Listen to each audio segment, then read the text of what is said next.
Bismillahirrahmanirrahim. Assalamualaikum warahmatullahi wabarakatuh. Alhamdulillahi rabbil alamin. Wabihi nasta'inu ala umuri dunya waddin. Wassalatu wassalamu ala ashrafil anbiya'i wal mursalin. Habibina wa nabiyina Muhammadin sallallahu alaihi wasallam. وعلى آله وصحبه وسلم تسليما كثيرا إلى يوم الدين أما بعد اللهم لا سهل إلا ما جعلته سهلا وأنت تجعل الحزن إذا شئت سهلا رب اشرح لي صدري ويسر لي أمري واحلل عقدة من لساني يفقه قولي اللهم إنا نسألك علما نافعا ورزقا طيبا وعملا متقبلا اللهم علمنا ما ينفعنا وانفعنا بما علمتنا وزدنا علما يا رب العالمين اللهم اهدنا وأهلنا وقومنا إلى صراطك المستقيم اللهم أصلح لنا شأننا كله ولا تكلنا إلى أنفسنا طرفة أعين ولا حول ولا قوة إلا بالله أما بعد إخواني وأخواتي في الدين حاضرين والحاضرات Jamaah salat maghrib Masjid Al-Hikmah yang mudah-mudahan dirahmati Allah subhanahu wa ta'ala. Alhamdulillah kita panjatkan puji syukur kepada Allah subhanahu wa ta'ala, zat yang telah memberikan kepada kita berbagai nikmat dan karunia-Nya. Yang terutama yang wajib untuk kita syukuri adalah nikmatul iman, nikmatul Islam, nikmat afiyah, nikmat dijauhkan dari bahaya, bala dan musibah, nikmat kesempatan sehingga dengan izin Allah subhanahu wa ta'ala kita masih bisa dipanjangkan umurnya, bisa beribadah kepada Allah, bisa menuntut ilmu sampai kita diwafatkan oleh Allah subhanahu wa ta'ala. Semoga apa yang kita lakukan ini adalah sebagai bentuk amal saleh kita yang diterima oleh Allah subhanahu wa ta'ala. Allahumma amin. Salawat serta salam kita aturkan kepada Nabi kita Muhammad sallallahu alaihi wasallam, kepada keluarganya, kepada para sahabatnya yang setia meniti di atas sunnahnya hingga hari kiamat kelak. Allahumma amin. Ikhwani wa akhwati fid din hadirin wal hadirat yang dirahmati Allah subhanahu wa ta'ala. InsyaAllah pembahasan kita kali ini adalah tentang mengetahui, setelah membahas masalah pilar-pilar takdir dan juga kemarin kita membahas masalah prinsip seorang muslim terhadap takdir Allah Azza wa Jal, yang kita sebutkan semuanya itu ada 4 keadaan. Kemudian kita juga pernah menyebutkan tentang hikmah adanya takdir. Setelah antum tahu tentang pilar-pilar takdir yang semuanya ada 4, yang pertama ilmu, ini harus sering antum fahami baik-baik karena ini inti pokok dari masalah takdir. Kalau antum memahami, kita semua memahami 4 poin ini, maka antum insya Allah berada di jalan atau rel yang telah Allah gariskan dalam masalah takdir sehingga tidak tersesat. Ya, masalah ilmu, Allah mengetahui ilmu sebelum terjadi. Ya, kemudian Allah menuliskannya di Lauhul Mahfuz. Kemudian yang ketiga, Allah menghendakinya itu terjadi. Kemudian yang keempat, Allah mengadakannya sehingga terjadi. Maka segala sesuatu yang ada di muka bumi ini, 4 poin ini sudah ada pada sesuatu tersebut sehingga terjadi. Bisa dipahami ya ikhwah? Kenapa kita harus membahas masalah ini secara agak detail dan lebih hati-hati? Karena di luar sana ada kelompok-kelompok yang menyimpang atau pemikiran-pemikiran yang menyimpang dalam masalah takdir. Entah itu karena terlalu bablas masalah takdirnya, atau ya semuanya gara-gara bablas sama takdir. Sehingga ada ekstrim kanan, ada ekstrim kiri. Nah, ahlu sunnah berada di tengah-tengah. Ya semuanya itu kenapa? Karena terlalu bablas terhadap masalah takdir, terlalu mendalam. Makanya para ulama sering kita sebutkan di sini itu sangat membenci membahas takdir terlalu dalam. Kenapa? Takut nanti kita tersesat. Sebagaimana ada 2 kelompok yang tersesat dalam masalah ini. Kita harus tahu, ya. Kita harus tahu pemikiran mereka agar kita tidak seperti mereka. Dalam peribahasa Arab atau perkataan syair mengatakan, perkataan hikmah, araftu syarra la li syarri lakin li tawaqqihi wa man lam ya'rifil khaira minasyarri yaqa'u fihi. Barang siapa yang tidak tahu araftu syarra, aku mengetahui keburukan bukan dalam rangka untuk melakukannya, akan tetapi untuk membentengi diri agar tidak terperosok ke dalamnya. Kemudian dikatakan barang siapa yang tidak bisa membedakan antara kebaikan dari keburukan, maka dia akan terperosok dalam keburukan tersebut. Ya sekarang yang terjadi di lapangan, kebanyakan kaum muslimin terjelembab dalam hal-hal yang dilarang karena mereka nggak tahu larangan tersebut sehingga dilabrak. Karena kejahilan mereka, enggan mau belajar agama, akhirnya tatkala kita belajar agama kok semuanya dilakukan. Kenapa? Karena mereka tidak tahu terhadap larangan-larangan Allah Azza wa Jalla, entah itu syirik, entah itu bid'ah, entah itu khurafat atau maksiat secara umum, itu dilakukan karena kejahilan, karena ketidaktahuan mereka, disebabkan karena mereka nggak mau belajar. Nah, kita penting nih seperti ini agar mewaspadai pemikiran mereka, karena pemikiran ini walaupun sudah tidak ada secara umum dalam artian secara kelompoknya, namun pemikirannya merajalela di kaum muslimin. Pemikirannya merajalela di kaum muslimin. Taib ikhwani fiddin azani Allah wa iyyakum. Dua kelompok tersesat itu ada dua. Yang pertama yang bernama Al-Jabriyah. Yang pertama bernama Al-Jabriyah. Yang kedua bernama Al-Qadariyah. Ini semuanya ekstrem kanan dan ekstrem kiri, ya. Al-Jabriyah dan yang kedua apa? Al-Qadariyah. Apa itu Al-Jabriyah? Apa itu Al-Qadariyah? Al-Jabriyah, ya, ini bisa kita katakan ekstrem kanan nih, terlalu dalam sama takdir. Yang mengatakan atau yang memiliki pemikiran yang beranggapan bahwasannya innal abda mujbarun ala amalihi wa laysa lahu fihi iradatun wala qudrah. Sesungguhnya seorang hamba itu mujbar, itu terpaksa atas amalannya. Maksudnya apa? Maksudnya orang yang seperti ini, ya, atau dia menganggap bahwasanya manusia itu tidak memiliki iradah, tidak memiliki kehendak, ya, tidak memiliki keinginan, tidak memiliki kekuatan. Jadi mujbar. Jadi amalan-amalan yang mereka lakukan, entah itu yang baik ataupun yang buruk, itu mujbar, terpaksa. Jadi ibaratnya ya seperti robot manusia itu. Jadi enggak memiliki apa? Tidak memiliki kehendak, tidak memiliki kekuatan. Nah, ini sesat apa tidak ini? Sesat banget.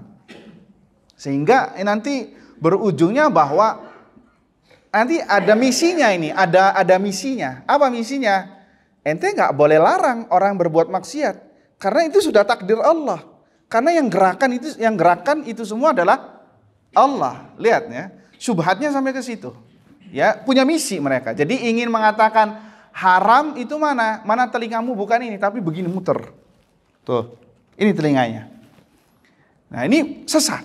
Ya, kenapa? Karena terlalu dalam bahas masalah takdir. Makanya Ahlus Sunnah wal Jamaah itu menetapkan kehendak. Kita pernah sebutkan di papan tulis, kenapa kita detailkan masalah kehendak? Karena kesesatan terjadi dalam bab ini. Dalam masalah kehendak Allah yang mana ada dua, ada syar'iyah, ada apa yang satu lagi? Ada kauniyah. Ya, ada syar'iyah, ada kauniyah.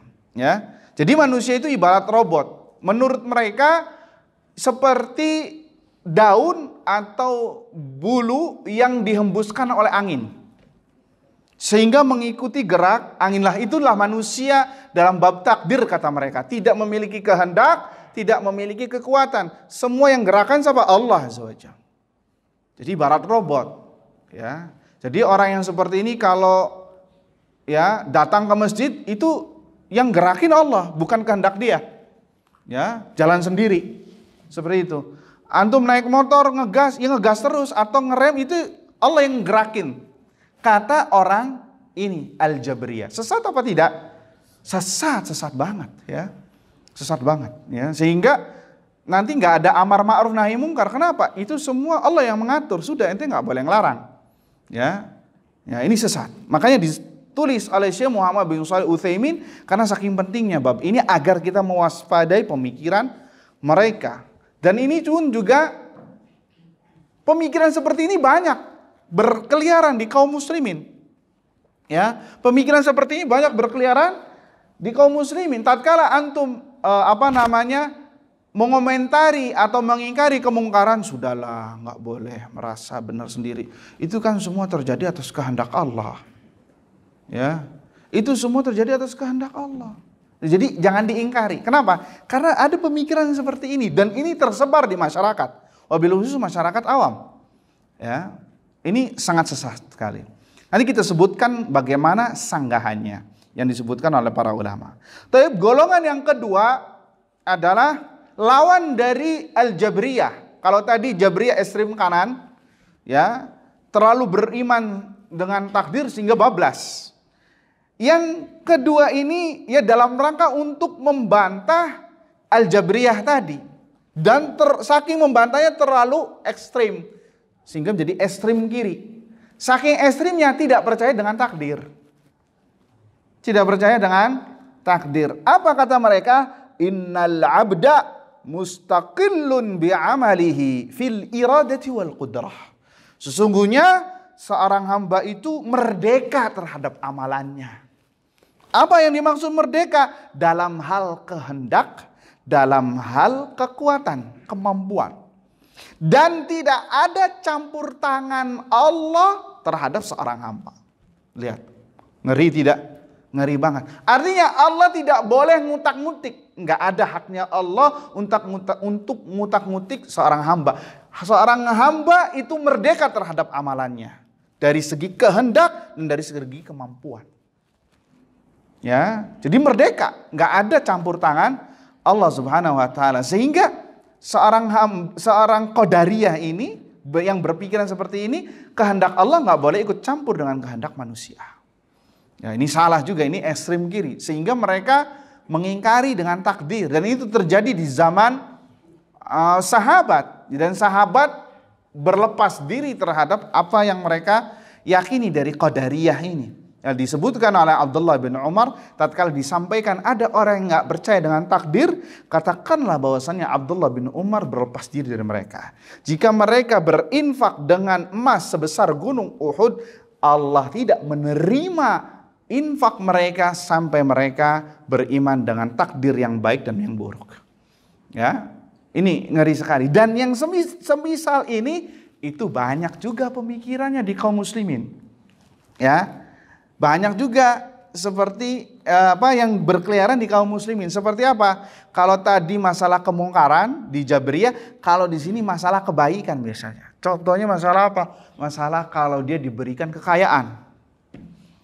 Diberikan masalah usaha yang laris, bisnis yang lancar, dunia datang kepadanya. Dikatakan, Masya Allah, ente termasuk orang yang diberi dunia sama Allah. Jawabannya apa? Ini hasil dari usaha saya. Ini hasil dari usaha saya. Oh wajar, saya kan sekolahnya di luar negeri sampai S3. Wajar, karena saya ngambil marketing ini. Jadi ya sudah pasti seperti ini hasilnya. Wajar, karena saya buka tokonya di tempat yang strategis. Jadi mahal. Nah ini ada bau-bau qadariyahnya. Jadi tidak mau disandingkan kepada Allah Azza wa Jalla. Bisa dipahami ya ikhwah? Ada dua pemikiran ini ada di kaum muslimin. Walaupun tidak 100% mereka menisbatkannya kepada kedua ini. Ya, ini sangat bahaya sekali ayuhal ikhwah. Tapi ikhwani biddin, azzani Allah wa iyyakum. Bagaimana kita membantahnya? Membantah dari Jabriyah dan membantah dari qadariyah. Ya, dan kita katakan bahwasanya ahlu sunnah tengah-tengah. Tidak seperti Jabriyah dan tidak seperti qadariyah. Ahlu sunnah mengatakan manusia itu memiliki kehendak.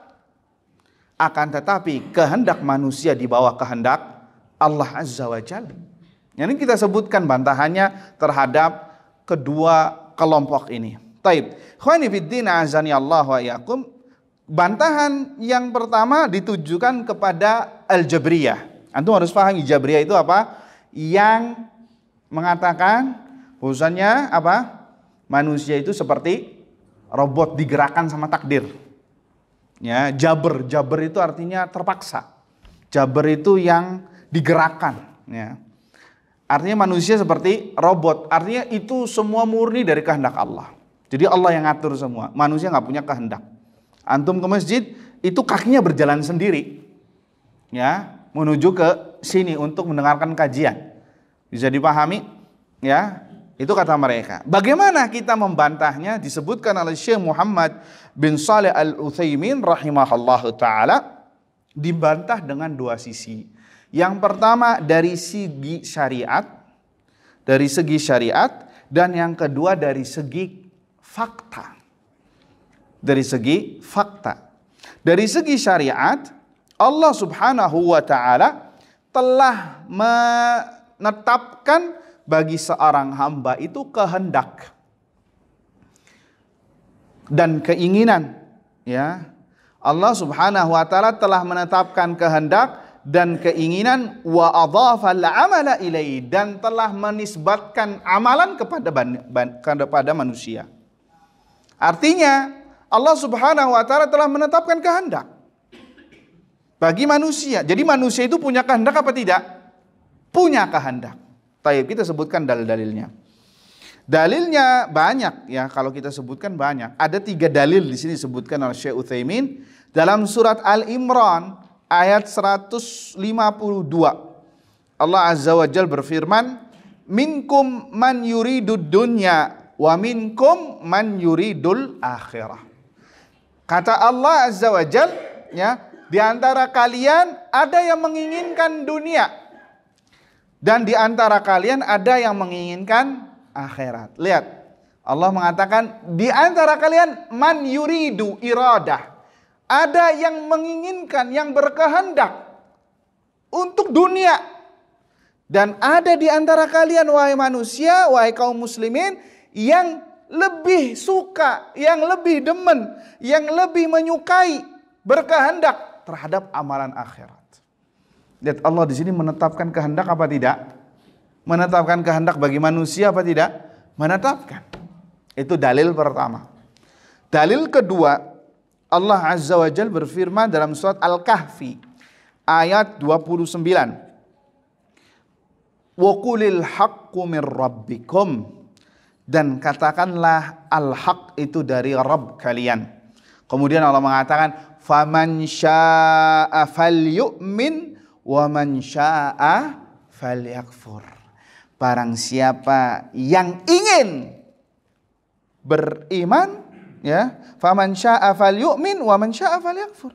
Barang siapa yang pengen milihnya kafir, ya silakan kafir. Dan barang siapa yang pengennya beriman, silakan beriman. Lihat, Allah menetapkan kehendak kepada manusia, dan Allah memberikan pilihan. Ya, dan Allah memberikan pilihan kepada manusia, mau berimankah atau mau kafir.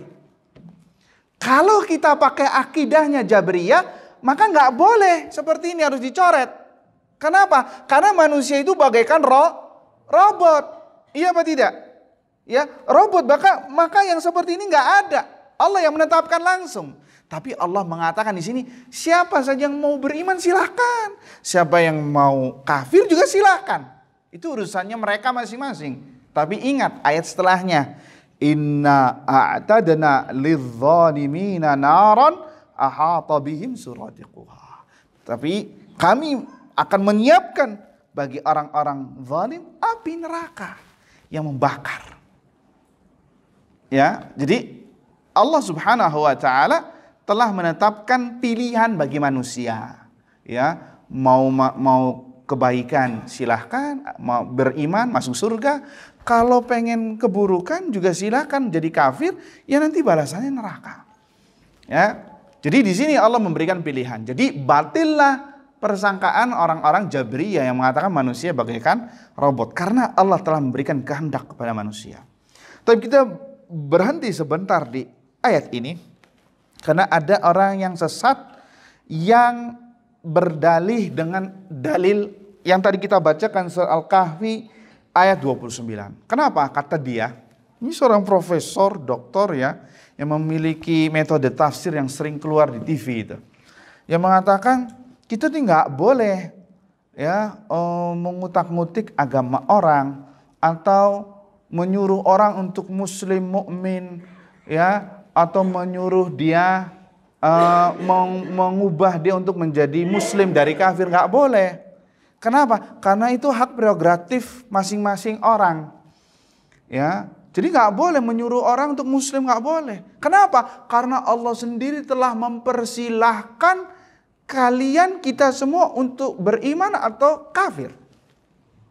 Ya, dengan dalil apa? Kemudian dia ngambil dalil ini. Faman syaa'a falyu'min wa man syaa'a falyakfur. Barang siapa yang pengen iman silahkan beriman. Barang siapa yang pengen kafir, kemudian silahkan kafir. Udah titik, dipotong dia sama dia. Ngomongnya sampai sini doang. Ya. Nah, lihat ciri orang sesat itu ngambil dalilnya dipotong-potong. Itu cirinya orang sesat. Cirinya orang sesat itu ngambil dalilnya dipotong-potong. Udah segitu. Jadi ibarat orang tenggelam, supaya dia nggak mati tenggelam, ngapain? Ngambil apa saja yang sekiranya nggak tenggelam. Ada batang kayu yang ngapung, diambil sama dia. Bermanfaat tidak? Bisa jadi nggak bermanfaat. Kayunya kayu kecil, ya. Atau rumput di samping kali dia ambil, yang nggak kuat. Ya itulah orang sesat. Jadi motong-motong tuh, nggak video aja yang dipotong-potong, ya, bukan ceramah kajian aja yang dipotong-potong terus diadu domba, bukan. Bahkan lebih jauh dari itu, ayat Allah pun dipotong-potong untuk melegalkan, melariskan pemikirannya yang sesat. Seperti ini, ya. Padahal kata para ahli tafsir mengatakan kalau Allah memberikan pilihan, ya ini jawabannya. Kalau Allah memberikan pilihan, silakan Anda beriman, silakan Anda kafir, ya. Kemudian diiming-imingi dengan ancaman setelahnya, maka itu adalah perbuatan haram.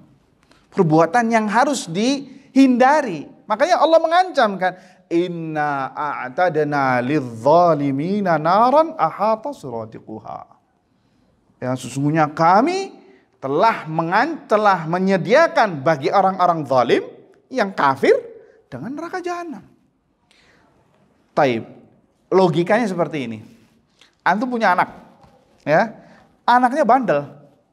Disuruh jangan keluar malam-malam atau pulangnya jangan malam-malam, ya itu larangannya. Ya. Itu larangan dari antum, jangan pulang malam-malam. Ternyata si anak ini bandel. Anak ini bandel, keluarnya nanti malam-malam. Dia ngomong sama bapaknya. Nanti bapaknya itu sudah mulai agak sudah mulai masa bodoh. Ya udah gini aja. Ente kalau pulang lebih dari jam 9, hati-hati, tanggung resikonya. Nggak ada kunci, nggak ada pintu bagi ente. Kalau enggak, ente bukan anak-anak lagi. Itu ancaman apa tidak? Ancaman berarti ya, walaupun si bapak tadi mengatakan terserah masa bodoh. Ente mau pulang jam 9, mau pulang ba'da subuh, mau pulang seminggu ke depan, terserah. Tapi ingat, ana sudah tidak mengenal ente lagi. Ente bukan anak ana dan ana bukan bapak ente. Ya, kira-kira si anak tadi mendapatkan pilihan untuk boleh keluar sampai subuh atau malah disuruh pulang jangan malam-malam? Apa ininya? Jawaban yang benarnya. Disuruh apa? Pulang pagi-pagi, pulang lebih cepat. Iya apa tidak? Karena ada ancaman dari siapa? Dari bapaknya tadi. Faham sama ayat ini? Nah, Allah mengancam, ya walillahil matsalul a'la. Allah memiliki pemisahan yang tinggi. Allah mengancam kepada manusia setelah memberikan pilihan. Ya. Tapi ingat, tanggung resikonya. Orang yang kafir masuk neraka. Bukan berarti ayat ini menyuruh kita untuk apa? Untuk kafir. Ya, bukan menyuruh kita untuk bebas berkeliaran terhadap agama dan keyakinan. Bisa dipahami ya ikhwah? Nah, itu dalil yang kedua. Dalil yang ketiga, bantahan terhadap Al-Jabriyah, surat Fussilat ayat 46. Allah Azza wa Jalla berfirman, "Man 'amila salihan falinafsihi wa man asaa fa'alaiha wa ma rabbuka bidzallamin lil 'abid." Barang siapa yang beramal saleh, maka untuk dirinya sendiri. Dan barang siapa yang berbuat buruk, maka dia yang tanggung resikonya. Dan Allah, wa ma rabbuka bidzallamin lil 'abid, dan Rabbmu adalah tidak berbuat zalim kepada hambanya. Di sini ayat ini Allah menisbatkan amalan, yaitu kekuatan, kemampuan bagi seorang hamba untuk beramal. Yakni jika dia beramal itu jadi kehendaknya, dan jika dia tidak beramal itu juga dari kehendaknya. Jadi Allah menisbatkan kehendak, keinginan, kemampuan ya kepada manusia. Jadi dari segi syariat saja itu telah batil akidahnya Al-Jabriyah. Itu dari segi syariat. Adapun dari segi al-waqi', fakta ya di lapangan, bahwasanya itu telah terbantahkan. Bagaimana? Disebutkan oleh Syekh Muhammad bin Shalih Al-Utsaimin rahimahullah taala mengatakan, fa inna kulla insanin ya'lam al-farqa baina af'alihi al-ikhtiyariyah wa baina af'alihi biduni iradah.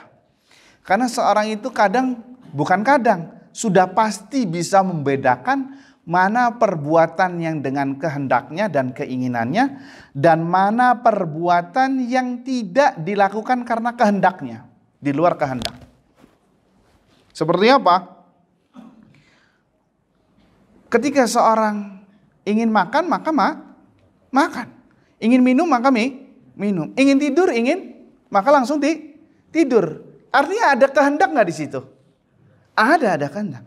Antum datang ke sini ke masjid, apa kaki antum yang menggerakkan sendiri sehingga antum ke masjid? Apakah antum dari awal sudah niat? Ana mau sholat maghrib di Masjid Al-Hikmah. Setelah itu pengajian sampai Isya, habis itu bubar. Apa jalan sendiri ke sini? Kemudian mandi, ke hamam, ke toilet sendiri langsung, ngambil gayanya sendiri. Seperti itu. Antum ngegas naik motor atau naik mobil, itu tangannya gerak sendiri. Apa seperti apa? Apa harus dengan apa? Kehendak. Bisa dipahami? Semua amalan yang kita lakukan sebagian besar itu dengan kehendak kita. Dengan kehendak kita. Antum ingin makan, makan. Antum ingin tidur, tidur. Ya. Antum ingin tidur, bahkan yang ada yang tidurnya di kajian pun lebih pulas, ya ada seperti itu. Kehendak juga ya. Bahkan bisa jadi bukan kehendak ya, karena matanya sudah 5 watt ya. Enggak tidur-tidur di tokonya. Akhirnya tidurnya nanti di pengajian aja. Saya pengajiannya kayak dongeng, enak katanya. Iya enggak? Kalau di rumah enggak bisa, ketemu sama istri yang cerewet, matanya seger lagi ya. Nah, maaf jangan ada yang tersinggung ya. Atau amalan-amalan yang tidak ada kehendaknya. Seperti apa? Ada beberapa amalan yang tidak ada kehendaknya, tapi itu terjadi. Seperti apa? Seperti ketika antum grogi, tangannya geter, ambil airnya geter. Iya apa tidak? Ya. Terus di sini disebutkan oleh Syekh seperti antum jatuh. Proses jatuh itu kehendak antum apa bukan? Bukan. Antum kepleset, jatuh ke bawah. Itu bukan kehendak. Iya apa tidak? Ya tadi seperti gemeter, antum nggak bisa panik. Ya, itu terjadi bukan karena kehendak. Nah, kata Syekh Muhammad bin Shalih Al-Utsaimin rahimahullahu taala, nah seorang hamba itu bisa membedakan mana perbuatan kehendak dengan kehendaknya, mana perbuatan yang tidak dengan kehendak. Artinya bahwasanya manusia itu dalam kehidupan sehari-harinya melakukan dengan kehendaknya secara umum. Sehingga batillah yang mengatakan Jabriyah ini bahwasanya manusia bagaikan robot. Ya, bagaikan robot. Bisa dipahami ya ikhwah? Itu dari segi apa? Bantahannya sangat sederhana, cuman mengena. Ya, cuman mengena luar biasa. Taib ikhwani fiddin, azani Allah wa iyyakum. Adapun sekarang masuk ke dalam bab Qadariyah. Tahu Qadariyah apa tadi Qadariyah? Qadariyah apa? Bahwasanya menolak takdir, artinya manusia itu merdeka.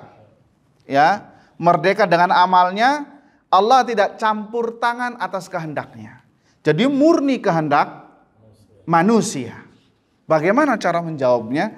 Disebutkan oleh Syekh Muhammad bin Shalih Utsaimin dengan dua sisi sebagaimana tadi kita bahas.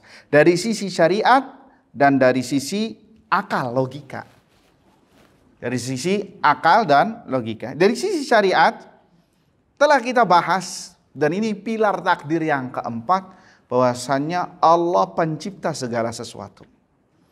Allah pencipta segala sesuatu, ya. Fa innallaha ta'ala khaliqu kulli syai'. Allah Azza wa Jalla pencipta segala sesuatu. Wa kullu syai'in kainun bimasyiatih. Dan segala sesuatu yang terjadi itu atas kehendak Allah. Segala sesuatu yang terjadi itu atas kehendak Allah Subhanahu wa taala, termasuk perbuatan hamba atas kehendak Allah, dan Allah yang menciptakannya. Dan Allah yang menciptakannya dengan kehendak Allah Azza wa Jalla. Ya, dengan kehendak Allah Azza wa Jalla. Pernah kita bahas masalah tisu itu, yaitu kalau terjadi jatuh, maka Allah berkehendak dan Allah menciptakannya. Apa dalilnya?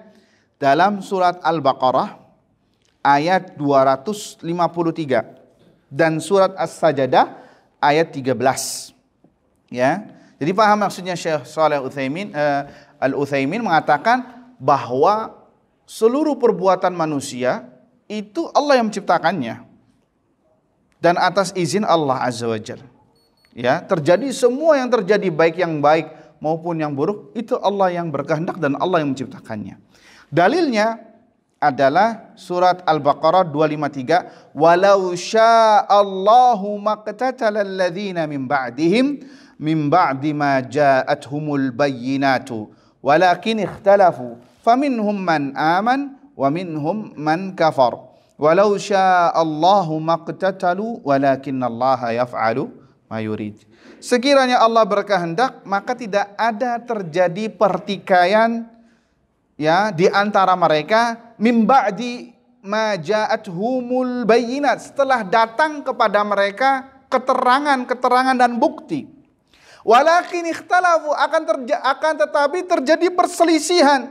Faminhum man aman, dari mereka ada yang beriman, wa minhum man kafar, di antara mereka ada yang kafir. Walau sya'allah, sekiranya Allah berkehendak, maqtatalu, mereka tidak akan memerangi satu sama lain. Walakin, akan tetapi, walakinnallaha yaf'alu ma yurid, akan tetapi Allah melakukan sesuai dengan kehendaknya. Akan tetapi Allah melakukan sesuai kehendaknya. Jadi di sini, ayat di sini mengatakan bahwasanya segala sesuatu yang terjadi itu atas kehendak Allah Subhanahu wa taala. Ya, ini menegaskan tentang qadariyah, bahwasanya kehendak Allah meliputi segala sesuatu. Kemudian dalam surah As-Sajdah ayat 13, Allah mengatakan, walau syi'na la'ataina kulla nafsin hudaha walakin haqqal qawlu minni la'amla'anna jahannama minal jinnati wan nasi ajma'in. Walau syi'na, sekiranya kami berkehendak, la'ataina kulla nafsin hudaha, niscaya semua manusia ini diberi hidayah oleh Allah. Ya, sekiranya Allah menghendaki, sekiranya kami menghendaki, kata Allah, pasti kami berikan hidayah kepada semua manusia, sehingga nggak ada yang kafir di muka bumi ini. Semuanya muslim, mukmin, beriman kepada Allah dan yaumil akhir. Walakin, kata Allah, akan tetapi, ya, hak haqqal qawlu minni, telah hak ketetapan dariku. Apa ketetapan Allah tersebut? La amla'anna jahannama minal jinnati wan nasi ajma'in. Aku kelak akan mengisi seluruh neraka jahanam dari kalangan jin dan manusia secara menyeluruh. Lihat, ini ketetapan Allah Azza wa Jalla, bahwasanya Allah akan memasukkan ke dalam neraka manusia dan jin. Ya, Allah telah menyebutkan. Kenapa sih? Karena Allah berkehendak atas segala sesuatu. Kenapa enggak semuanya beriman? Karena ini jawabannya. Kalau kami menghendaki, pasti akan beriman. Tapi ingat, aku telah berjanji bahwasanya aku telah akan mengisi neraka jahanam dari manusia dan dari jin dan manusia. Seluruhnya ajma'in. Ya, seluruhnya. Jadi dari ayat ini Allah menegaskan bahwasanya segala sesuatu yang terjadi atas kehendak Allah Subhanahu wa taala. Dari segi syariat saja, ya, ini telah batil akidah, anggapan qadariyah yang mengatakan bahwasanya Allah tidak memiliki kehendak campur tangan kepada manusia dan bahwasanya manusia itu merdeka dengan amalannya. Jadi pahami ya ikhwah. Tapi kita break sebentar untuk mendengarkan adzan Isya. Taib ikhwani wa akhwati fid din, azani Allah wa iyyakum. Kita lanjutkan dari bantahan terhadap pemikiran qadariyah yang ingkar terhadap takdir.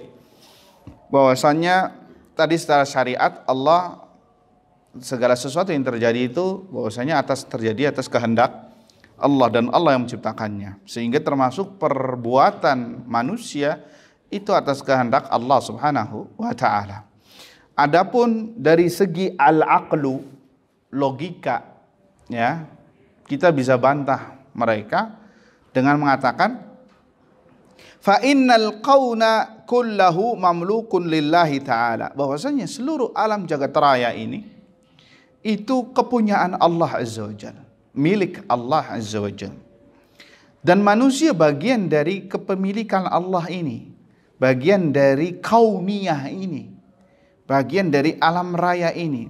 Punya siapa manusia? Punya Allah Azza wa Jal. Fahuwa mamlukun lillah. Manusia juga milik Allah Azza wa Jal. Ya, makanya kalau ada yang meninggal itu kita mengucapkan apa? Inna lillahi wa inna ilaihi raji'un. Sesungguhnya kami ini milik Allah, kepunyaan Allah. Dan yang namanya milik Allah pasti suatu saat akan dikembalikan ke yang pemiliknya. Iya apa tidak? Ini manusia adalah bagian dari kepemilikan Allah Subhanahu wa taala. Wala yumkin lil mamluki an yatasarrafa fi mulkil maliki illa biiznihi wa masyiatihi. Dan sungguh sangat tidak mungkin sesuatu barang yang milik tuannya, ya, milik Allah Azza wa Jalla, itu melakukan tindakan yang tidak mendapatkan izin dari tuannya. Ya, seperti budak, ya, antum tahu budak biasanya apa-apa harus izin dulu ke majikannya. Iya apa tidak? Ya, kita nggak tahu budak, makanya nggak kurang ada gambaran. Ya, nanti kelak di akhir zaman akan ada lagi. Artinya kata Syekh Muhammad bin Shalih Al-Utsaimin, wala yumkin, dan tidaklah mungkin al-mamluk, barang kepemilikan yang mana manusia ini milik Allah, an yatasarrafa fi mulkil malik, melakukan sebuah tindakan di kekuasaan majikannya atau kekuasaan Allah, illa biiznihi wa masyiati, kecuali dengan izin dan kehendak Allah, yang mana dia al-malik, raja yang menguasai manusia, raja manusia, malikin nas. Sehingga apa yang terjadi itu ada campur tangan kehendak Allah, termasuk perbuatan hamba. Nah, dari sini kita bisa membantah qadariyah bahwasanya Allah tidak boleh campur tangan. Kata siapa? Justru ente ini miliknya Allah. Kalau miliknya Allah, Allah berkehendak, Allah campur tangan pasti terhadap apa yang kau perbuat. Nah, jadi gini ya ikhwah, Ahlus Sunnah itu tengah-tengah. kepada mereka yang ekstrim kanan dan ekstrim kiri. Ekstrim kanan yang bablas dengan takdir mengatakan manusia kayak robot, salah. Kenapa? Karena manusia juga punya kehendak sebagaimana ya, karena Allah telah menetapkan manusia punya kehendak.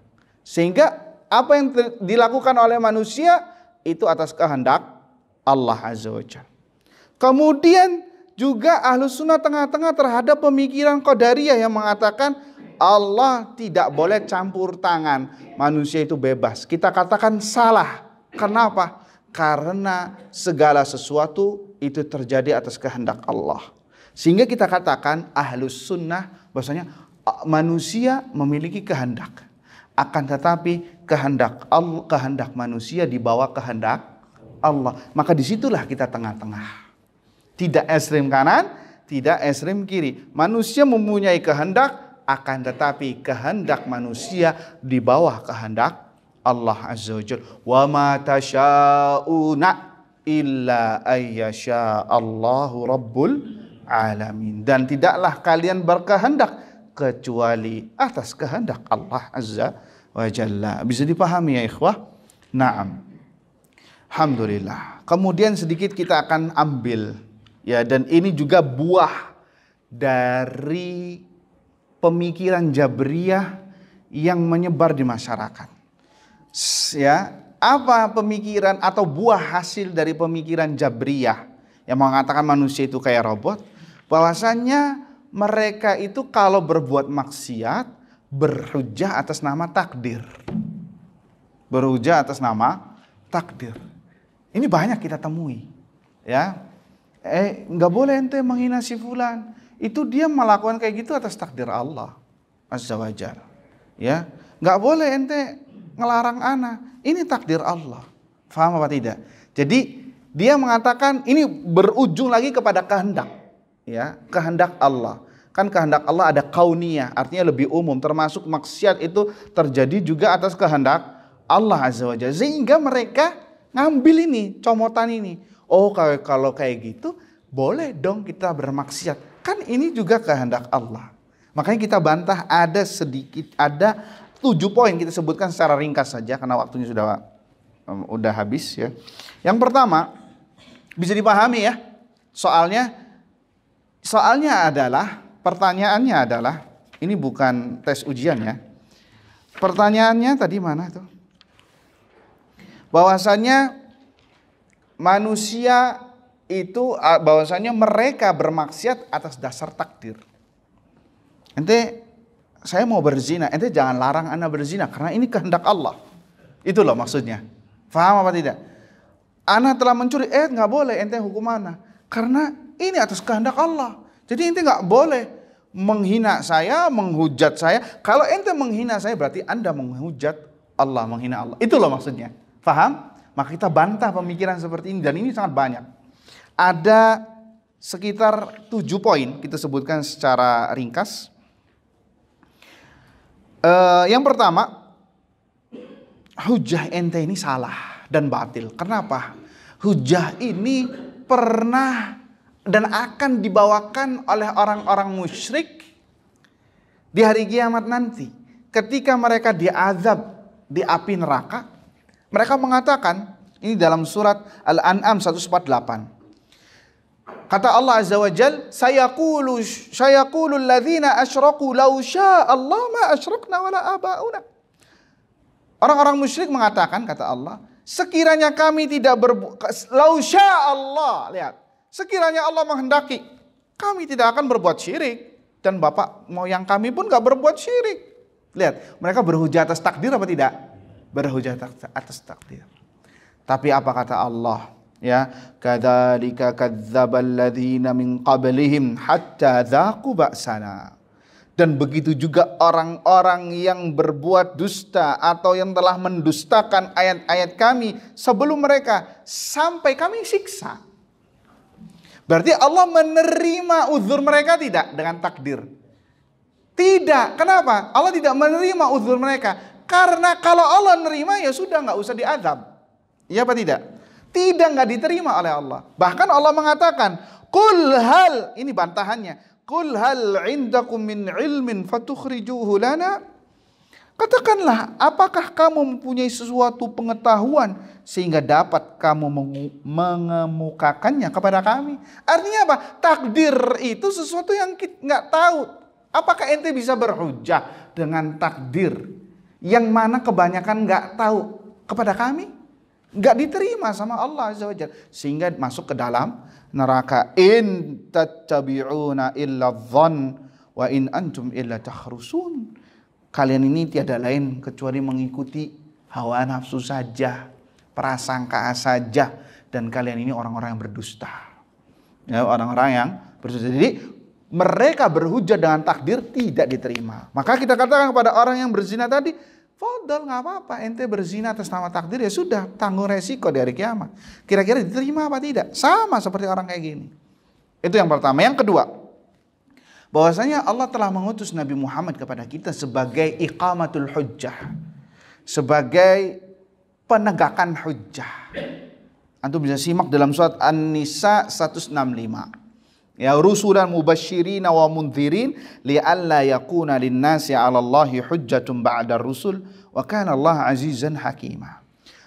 Para rasul yang kami utus sebagai pemberi kabar gembira sekaligus pemberi kabar peringatan agar manusia tidak berhujjah atas Allah nanti ketika di hari persidangan setelah kami mengutus para rasul. Ya, maksudnya apa? Jadi gini, intinya ya, fulan kenapa ente berbuat syirik? Fulan kenapa ente berbuat bid'ah? Fulan kenapa ente berbuat makan riba, artinya amal maksiat? Maka nggak ada yang jawabannya, ya Allah saya nggak tahu misalkan. Saya jahil. Nggak bisa. Kenapa? Allah sudah mengutus Nabi sebagai iqamatul hujjah. Dan termasuk yang tidak diterima juga apa? Masalah takdir. Ya Allah, ini takdir engkau putuskan kepada aku, kepada hamba, kepada saya. Ya nggak bisa. Kenapa? Nabi Muhammad itu sudah memutuskan sebagai iqamatul hujjah, termasuk dalam pembelaan terhadap takdir. Bisa dipahami tidak? Jadi orang yang berhujjah nanti di hadapan Allah, ya Rabbi saya makan riba karena takdirmu, nggak bisa. Karena kami sudah mengutus Nabi Muhammad sebagai iqamatul hujjah. Nabi Muhammad sudah mengatakan riba ini haram, syirik ini masuk neraka, ya bid'ah ini sesat. Kenapa ente masuk lakukan? Paham apa tidak? Jadi termasuk takdir tidak diterima oleh Allah. Yang ketiga, Nabi sudah menjawab. Nabi pernah ditanya bahwasannya Nabi pernah mengatakan salah seorang di antara kita semua ini sudah ditetapkan tempat duduknya, entah itu di surga atau di neraka. Kemudian sahabat bertanya, ya Rasulullah, kalau kayak gitu kita bersandar aja dengan takdir. Apakah Nabi mengatakan, oh ya sudah? Apa mengatakan tidak? Apa Nabi SAW mengatakan, lah, tidak boleh demikian. I'malu, amallah, beramallah kalian. Fakullun muyassar lima khuliqa lahu. Karena setiap orang itu akan diberikan kemudahan sebagaimana Allah menciptakan dia. Lima khuliqa lahu, apa yang telah diciptakan untuknya. Kalau dia termasuk orang yang mendapatkan kebahagiaan, maka akan dimudahkan amalan kebahagiaan. Kalau dia termasuk orang yang sengsara, maka akan dimudahkan untuk berbuat amalan ahlu sengsara. Makanya antum dan kita semua harus evaluasi diri. Saya ini kalau maksiat gampang apa susah? Saya ini kalau beramal soleh ini susah apa gampang? Nah, hati-hati, takutnya nanti masuk hadis ini. Kalau bermaksiat gampang, nggak takut sama Allah, takutnya orang tersebut adalah yang dimudahkan untuk bermaksiat sehingga dia termasuk orang sengsara. Atau kebalikannya, jika dia mudah untuk beramal soleh dan malu, berat hatinya untuk bermaksiat, sekalinya maksiat seakan-akan gunung menimpanya, sehingga dia bertobat kepada Allah. Mudah-mudahan orang yang seperti ini adalah orang-orang yang mendapatkan kebahagiaan yang dimudahkan oleh Allah untuk melakukan kebahagiaan. Allah kemudian Nabi membaca ayat Al-Qur'an, fa amma man a'ta wattaqa wa saddaqa bil husna fasanuyassiruhu lil yusra. Barang siapa yang berinfak dan bertakwa, wasaddaqa bil husna, dan membenarkan pahala kebaikan di akhirat yaitu berupa surga, fasanuyassiruhu lil yusra, maka kami mudahkan dia untuk berbuat baik. Kami mudahkan dia untuk berbuat baik. Kemudian Allah mengatakan, wa amma man bakhila wastaghna wa kadzdzaba bil husna fasanuyassiruhu lil usra. Dan barang siapa yang bakhil, wastaghna, merasa cukup, enggak mau beramal, wa kadzdzaba bil husna, dan mendustakan amalan pahala yang Allah janjikan. Apa kata Allah? Kami mudahkan dia untuk berbuat buruk. Kami mudahkan dia untuk berbuat buruk sehingga dia termasuk orang yang masuk neraka karena amalannya tadi. Jadi itu kita tanya pada diri kita, saya ini banyaknya berbuat baik, digampangkan, atau malah buruk, atau dua-duanya kena. Wah, ini bahaya. Ya, berbuat baik juga ada kelompoknya, berbuat buruk masih ada gengnya. Nah, ini yang seperti ini juga gazebo ini, ya, nggak jelas ini orang kayak gini nih. Ditakutnya di hari kiamat juga bingung mau masuk neraka apa masuk surga. Nanti ujung-ujungnya ashabul a'raf, orang-orang yang berada di tengah-tengah antara surga dan neraka. Jadi jawabannya kita yang tahu sendiri, ya, karena kita yang lebih tahu terhadap diri kita ketimbang orang lain. Orang lain cuma tahu cangkangnya doang, ya, casingnya doang. Tapi yang tahu tentang diri kita adalah kita. Taib. Yang ketiga, yang keempat kita sebutkan bahwasanya Allah Azza wa Jalla telah memberikan amaral abda wa naha. Allah telah memerintahkan hamba dan melarang. Ya.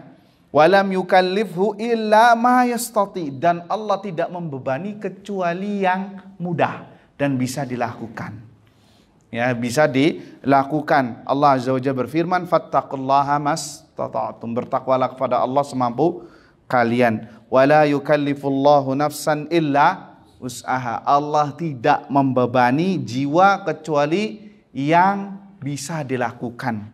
Sekiranya hamba itu mujbar, seperti robot, ya, terhadap perbuatan, berarti ini ayat tadi itu nggak sah. Kenapa? Karena semuanya itu bisa dilakukan dengan izin Allah Azza wa Jalla.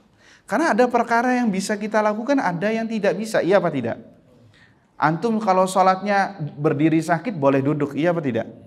Kalau duduk nggak bisa duduk ya berbaring, seperti itu kan? Iya nggak? Kalau manusia semuanya robot berarti harus berdiri semua. Iya apa tidak? Ya. Ada orang yang bisa sholat, ada yang enggak, ada yang bisa zakat, ada yang tidak, ada yang bisa haji, ada yang tidak. Berarti kalau kita pakai akidahnya Jabriyah, semua muslim itu wajib haji. Semua muslim itu wajib zakat. Kenapa? Karena semuanya mampu dan semuanya itu dipaksa. Siapa yang maksa? Allah. Iya apa tidak? Nah, ini batil.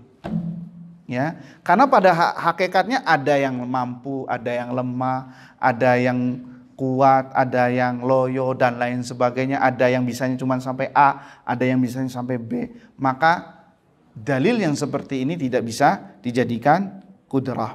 Terus yang kelima, kita 2 menit lagi ya, ini sudah mulai melotot-melotot nih orang-orang. Ya. Yang kelima, bahwasannya ya mereka menjadikan takdir itu sebagai ajang untuk bermaksiat. Kita katakan, bagaimana ente bisa berhujjah dengan takdir? Sedangkan takdir itu sirrullah, rahasia Allah. Tidak ketahuan kecuali jika sudah terjadi. Antum tahu takdir antum ketika sudah terjadi, iya apa tidak? Iya enggak? Allah sudah menakdirkan antum hadir di sini. Itu tahu ketika antum sudah di sini. Iya apa tidak? Bisa dipahami? Nah, artinya takdir itu ketahuan setelah terjadi. Maka kata ulama, bagaimana mungkin antum bisa berhujjah dengan takdir yang mana takdir itu tidak antum ketahui kecuali setelah terjadi. Bukankah antum ketika ingin maksiat mempunyai niat dan iradah, keinginan? Iya apa tidak? Keinginan untuk mencuri, keinginan untuk berzina. Sedangkan takdirnya belum tahu antum bakal berzina apa tidak. Di depan antum sudah ada dua larangan, sudah ada dua pilihan. Mau berzina atau meninggalkan zina. Kan takdirnya belum tahu. Tapi kita sudah tahu punya niat dan keinginan.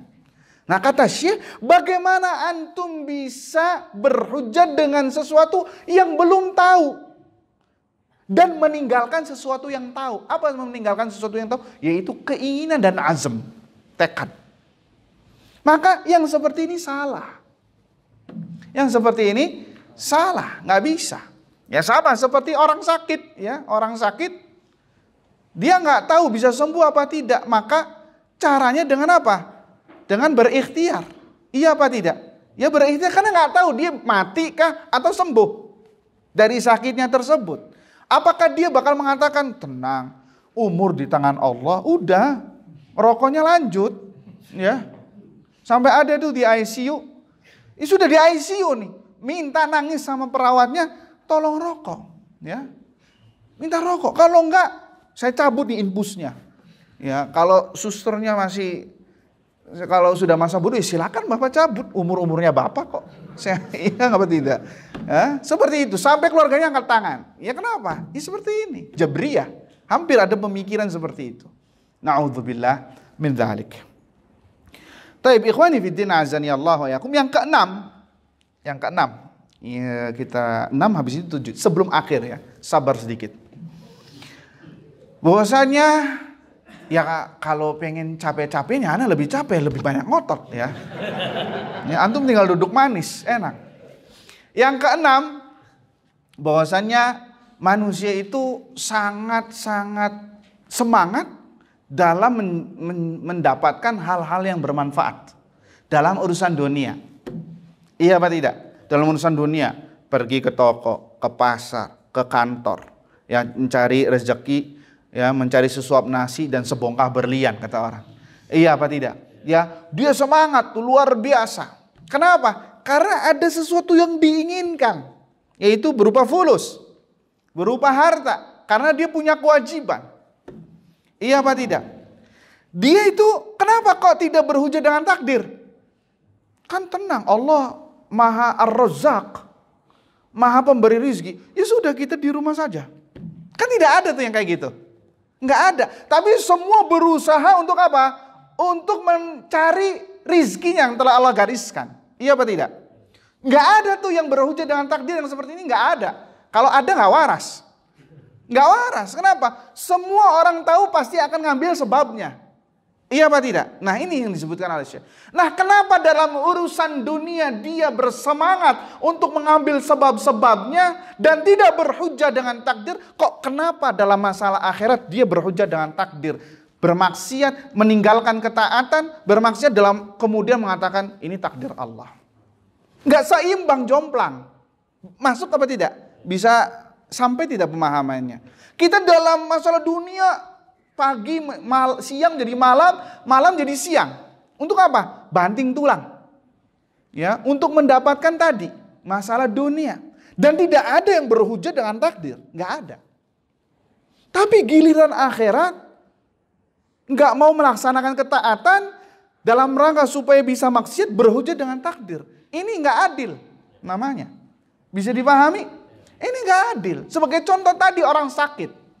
Dia tahu Allah yang menentukan umurnya. Yang memberikan kesehatan adalah Allah Azza wa Jal. Ya, dia tahu. Tapi dia tetap berusaha. Dia ikhtiar. Pergi ke dokter. Beli obat. Makan obat. Ya olahraga. Agar apa? Agar nggak sakit. Agar bisa sembuh. Kok dia kenapa nggak berhujjah dengan takdir? Tapi giliran masalah surga dan neraka, Allah telah menetapkan surga dan neraka. Tenang, Allah sudah menetapkan surga dan neraka. Itu pede amat. Ya. Giliran masalah ketaatan, berhujjah takdir. Ujung-ujungnya dalam kurung males orangnya. Males untuk beribadah. Bisa dipahami sampai di sini ya, kawan. Jadi jomplang, masalah dunia dia semangat, masalah akhirat dia nggak semangat. Ya, ujung-ujungnya berhujjah dengan masalah takdir, ya nggak bisa. Sama seperti orang ada dua jalan. Ini jalan menuju daerah yang aman sentosa. Ini menuju daerah yang rawan pembegalan, rawan banyak perampokan, keamanan. Bahkan kalau ente lewat sini bakalan mati. Kenapa? Bakal dihadang oleh orang-orang yang demikian. Maka orang yang waras milih jalan yang kanan apa yang ini? Main kanan kan? Kenapa? Karena jalannya aman, nyaman. Dan insya Allah mungkin jadi penduduk daerah tersebut. Atau dapat jodohnya di situ misalkan. Iya apa tidak? Dan orang yang gak waras, gak mungkin kalau orang waras milihnya daerah ini. Begitu juga Allah Azza wa Jalla. Allah telah menjelaskan kepada kita jalan menuju surga, jalan menuju neraka. Ya. Kemudian sangat tolol kalau ada orang yang mengatakan saya milih jalan menuju neraka karena takdirnya seperti ini. Bisa dipahami? Masuk ini ya pemahamannya? Alhamdulillah. Yang terakhir adalah disebutkan oleh Syekh Hafizahullah Ta'ala, kalau ada orang yang mukul antum, ya memukul lah dengan berbagai versi.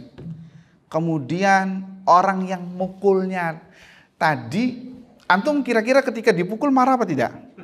Pasti marah, iya apa tidak? Ini kita berbicara orang yang otaknya waras ya. Pasti marah. Tapi ketika antum marah pasti akan balas mukul kan? Iya apa tidak?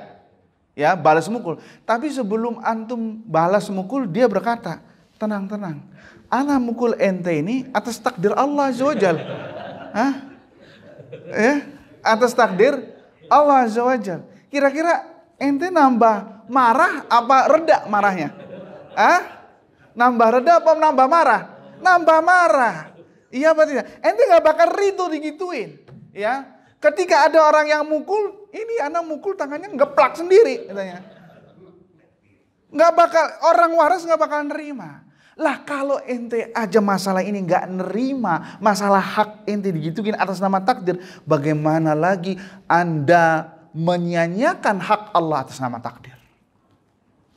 Anda meninggalkan hak Allah, menyanyiakan hak Allah, tidak melaksanakan ketaatan, kewajiban dan melakukan hal-hal yang haram, kemudian mengatakan ini qadarullah, ini takdir Allah, sama dengan yang tadi. Allah juga nggak ridho, karena ini menyangkut tentang hak Allah Azza wa Jalla. Sehingga ayuhal ikhwah, dari 7 poin ini jelaslah kepada kita, takdir tidak bisa dijadikan hujjah untuk bermaksiat. Gak bisa, gak boleh. Dan tidak diterima oleh Allah Azza wa Jalla. Sehingga bisa kita klasifikasikan ada 3. Takdir dalam rangka untuk hujjah maksiat, maka ini gak boleh. Ya, gak diterima. Yang kedua, takdir dalam rangka berhujjah dengan takdir atas maksiat. Kemudian dia bertobat dari maksiat tersebut. Maka ini dibolehkan. Sebagai contoh, ya akhi, kenapa ente mencuri? Itu ana sudah bertobat kepada Allah